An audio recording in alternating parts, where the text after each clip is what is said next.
Aurat perempuan itu yang kita tahu di dalam Islam bahwa seluruh anggota tubuhnya kecuali telapak tangan dan wajah. Udah aja nggak usah dilihat lah. Sekarang makanya kan nanti ketika dia sholat dia pakai sarung. Kalau saya pakai sarung, Ntar dia aja kenalan mau. miris ya. Maksudnya orang itu hanya memperhatikan tubuh idealnya aja atau olahraga itu untuk kesehatan raganya aja. Iya. Tapi imannya tidak disehatkan juga gitu loh. Sebenarnya sih kayak betul. para mereka yang ikut-ikutan FOMO itu sebenarnya udah ketahuan banget bahwa si jiwanya itu udah nggak sehat gitu, sebenarnya. Iya. Jadi, Mereka pasti resah itu. Pasti resah sebenarnya, cuman mungkin mereka masih Mengalihkan atau dialihkan dengan aktivitas yang tadi. betul. Nah, jadi ini yang menjadi pertanyaan. Olahraganya ini sehatnya itu sehat untuk siapa gitu? Maksudnya dalam arti ya kalau sehat, kalau kita bilang sehat kan harus sehat jiwa raga kan. Betul. Nggak mungkin kita sehat-sehat raganya doang tapi jiwanya sakit. Kalau ada ini tuh raganya doang yang dikasih makan. Nah, iya. Rohaninya nggak dikasih Rohaninya makan. nggak dikasih makan, dia kosong. Iya, kosong. Lapar dia. Pak, kok kita yang tinggal di muslim terbesar serasanya malu atau enggan gitu menunjukkan bahwa identitas kita itu ya muslim, Islam. Jadi kok ya mohon maaf ya, antara orang Islam dan orang di luar Islam itu kayak sama aja gitu loh. Iya, betul. Nggak bisa dibedain ya, soalnya pakaiannya, outfitnya sama. Cuma bedanya mungkin pakai hijab dan nggak pakai Iya, ya hijab. maaf ya, misalkan kayak istri saya sih udah pakai nikah kayak gini masih dipanggil enci kan gitu ya. Ini masih pakai begini loh. Coba ibaratnya yang udah nggak pakai nggak menutup aurat gitu loh. Iya. Ini bingung, ini orang Islam bukan sih? Bukan Nah, sih. pada saat ngebedain udah pas saat waktu sholat, oh dia pakai Muslim. sarung, oh Iya. dia ngambil wudhu, oh dia ke masjid. Lah saya sampai garuk kepala ya. Di luar itu Kok bisa ya kayak gitu ya, dia beribadah nutup aurat, habis itu udah aturan Allah cuman di masjid aja. Kita kan sesama muslim harus aware ya, maksudnya kan sesama muslim itu kan saudara, bagaikan satu tubuh gitu saling loh. mengingatkan. Tapi terkadang begini Bu, ketika kita sudah mengingatkan ya, ada aja sih yang bilang tuh sok suci, sok alim ya kan, biarin aja, atau ada statement ini kan tubuh gua. Nah, ini yang jadi kampanyenya feminisme. Jadi my body apa intinya gini loh, ini badan gue, urusan gue gitu loh, jadi gue yang punya hak. Nah, sedangkan di dalam Islam kan nggak kayak gitu. Nah, itu yang bakal justru menimbulkan permasalahan ketika manusia merasa bahwa dirinya bisa mengatur hidupnya sendiri, sedangkan manusia itu makhluk yang ada penciptanya. Nah, si pencipta ini tuh udah sepaket nyiptain makhluk dengan peraturannya, dengan manual booknya gitu. Jadi ketika manusia ini error, balik lagi lah ke manual booknya. Harusnya begitu. Janganlah membuat para wanita ini yang di luar sana yang tidak sempurna dalam menutup auratnya atau membuka auratnya, janganlah membawa kami nih, kaum Adam nih, untuk juga jadi kan terseret. Jadi itu Jadi jatuhnya kan dosa juga tuh. maksudnya dosa jariah kah? Apa Ya, dosa investasi itu sebenarnya? Iya, bisa dosa investasi, dosa jariah buat dia pelakunya, karena kan dia memicu ya, itu nggak bisa dipungkiri ya teman-teman ya. Tapi jangan salah, bukan cuma kaum Adam atau laki-laki yang dosa. Kita juga perempuan nih, kayak aku Iya. melihat para ikhwan atau laki-laki yang auratnya nggak ditutup, mau nggak mau kan kita lihat. Ya itu kan ya. Jadi Ibaratnya antara di gitu. luar sana yang nggak sempurna menutup aurat itu bukan berarti Dosa pribadi, dosa iya, dosa masing-masing. pribadi lah, kitanya jadi dosa nih yang ngelihat gitu lah ya. Mohon lah ya para teman-teman yang di luar sana, silakan teman-teman mau olahraga jenis apapun, nah, silakan gitu loh ya. Silakan mau jenis olahraga apapun, tapi perhatikan dan jangan malu identitas kita itu sebagai muslim. Dan yang dilanjut tadi ya, kalau ada yang mengatakan suci, soalin ini badan-badan gue atau segala macam lah, ada kutipan kayak gini nih, dari Ibnu Hazm nih, aku baca kan, kalau aja atau seandainya orang yang mengatakan atau menyampaikan agar orang tidak berbuat dosa, tapi yang menyampaikan itu harus orang yang gak berdosa. Terus orang yang menyampaikan kebaikan harus orang yang melakukan kebaikan dulu. Itu nggak bakalan ada kecuali hanya Nabi Muhammad SAW. Karena kan Nabi Muhammad kan maksum ya. Ya kalau kita kan ya berdosa ya. Manusia berdosa, pasti berdosa. Kalau kayak gitu berarti nggak akan ada dakwah. Kalau kudu menyampaikan orang yang suci, ya siapa lagi kalau bukan Nabi yang menyampaikan? Ya kita kan manusia biasa aja. Tapi kan Allah tuh mencintai hamba-hambanya yang kembali, yang bertaubat, dan juga yang menyampaikan. Bukan berarti kita membenci, menjat, bukan. Tapi menghakimi, bukan. Karena itu balik lagi bentuk sayang, sama loh seperti yang dalam tanda kutip yang menggandrungi aktivitas tadi. Gue seneng loh ini, gue seneng loh melakukan olahraga ini, kegiatan ini, yuk ikuti. Sama kayak kami misalkan ya, dengan istri saya menutup aurat secara syar'i ini, dia berarti ada sesuatu yang dia senangi, jadi dia ingin mengajak. Sama aja gitu. Itu kan karena apa ya? Itu fitrah, mengajak kebaikan. Karena ya betul sih, mau olahraga apapun silahkan gitu. Dan sekarang pun udah banyak loh ya, kayak brand-brand muslim itu yang menyediakan outfit untuk olahraga bagi para muslim. Nah, itu juga kan termasuk dakwah tuh. Nah iya, itu pun mereka pun maksudnya boleh hayu olahraga, tapi dengan dengan memperhatikan si outfitnya itu. Dan kayak aku pun sebenarnya kayak kalau apa sih, jalan olahraga pagi gitu kan, ya dengan apa yang biasa aku pakai pun ibaratkan ya justru enak, lega gitu loh, leluasa, tanpa ada rasa ribet. Sebenarnya ribet atau enggak sih itu mindset kitanya aja sih sebenarnya. Jadi ribet segala macam, padahal mah ya bisa banget malah kan. Kan kalau kita melakukan itu udah tadi ada disupport ya kan, brand-brand muslim.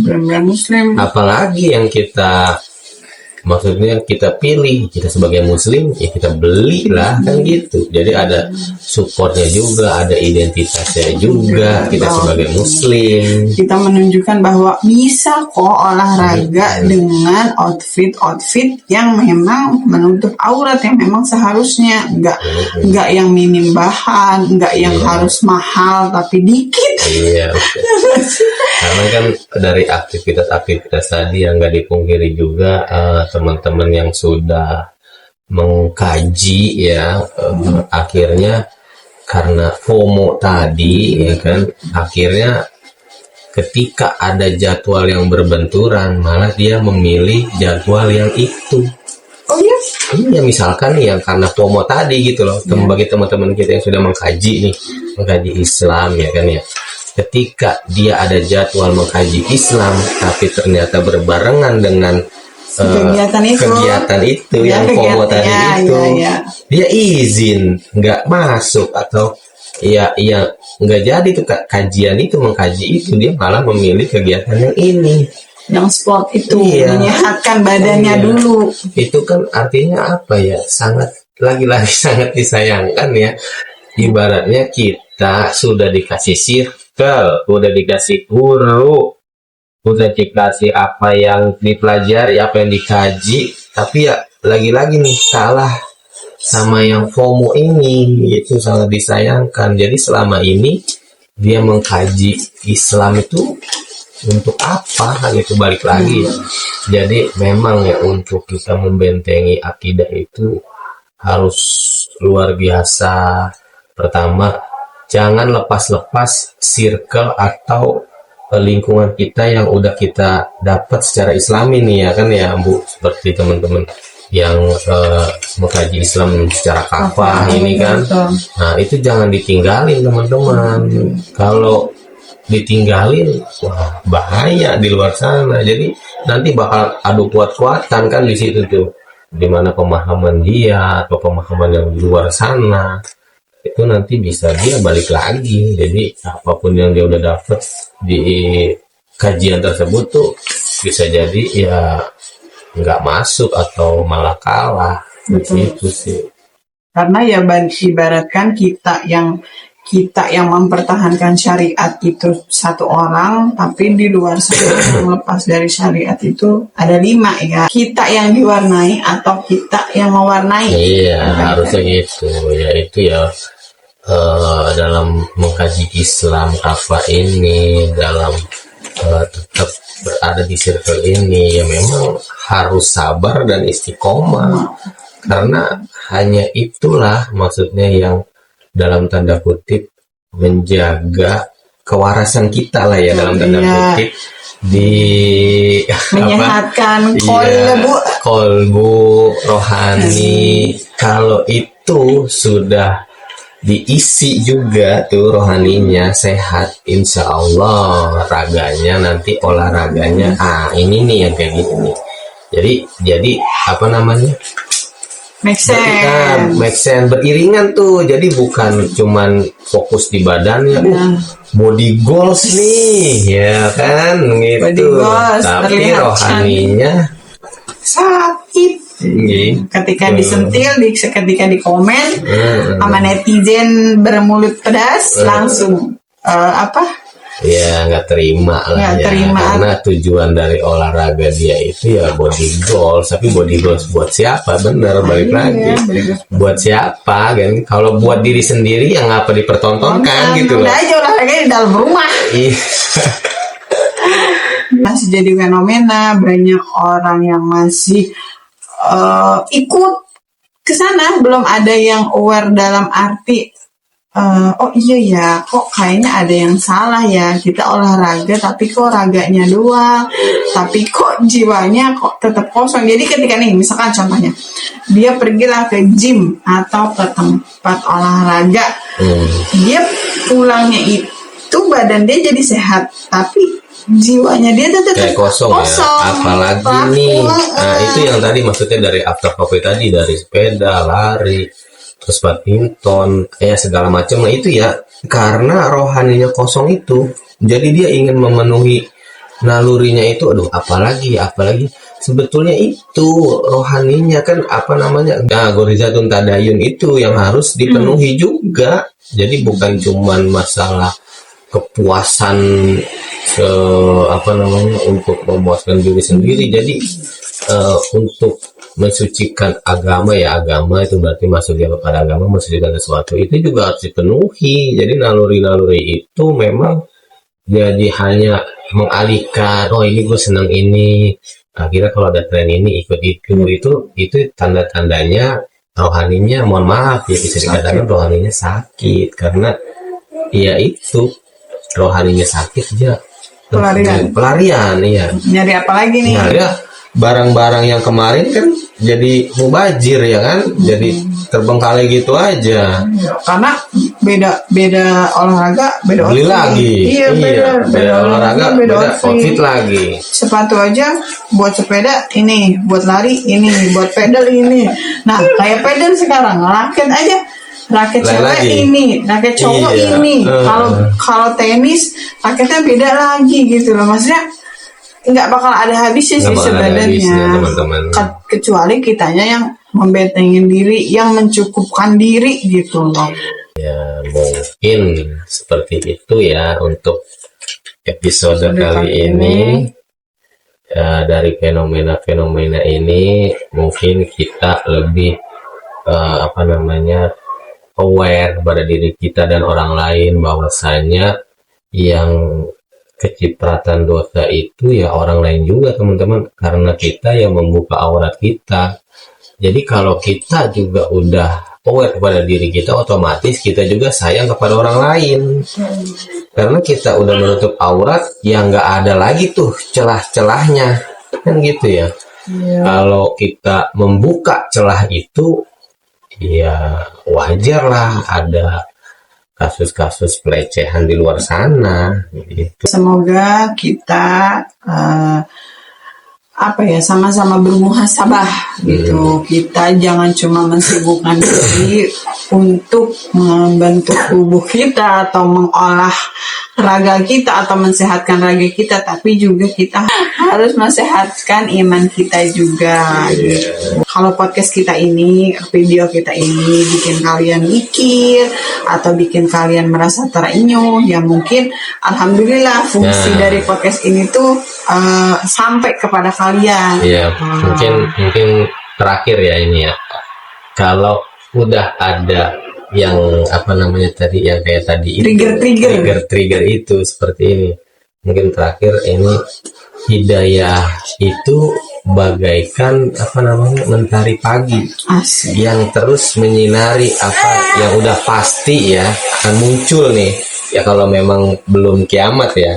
Tapi matahari pagi itu, mentari itu pasti selalu muncul. Kayak ini udah sore ya, nanti besok kan misalkan muncul lagi nih pagi hari, itu udah pasti. Hidayah itu udah pasti. Kayak kita teman-teman nih, video ini sampai kepada teman-teman, itu udah trigger tuh sebenarnya. Tinggal ketika mentari pagi itu muncul, kita mau nggak nih membuka hordeng, membuka pintu hati kita agar masuk tuh cahaya itu. Mantap.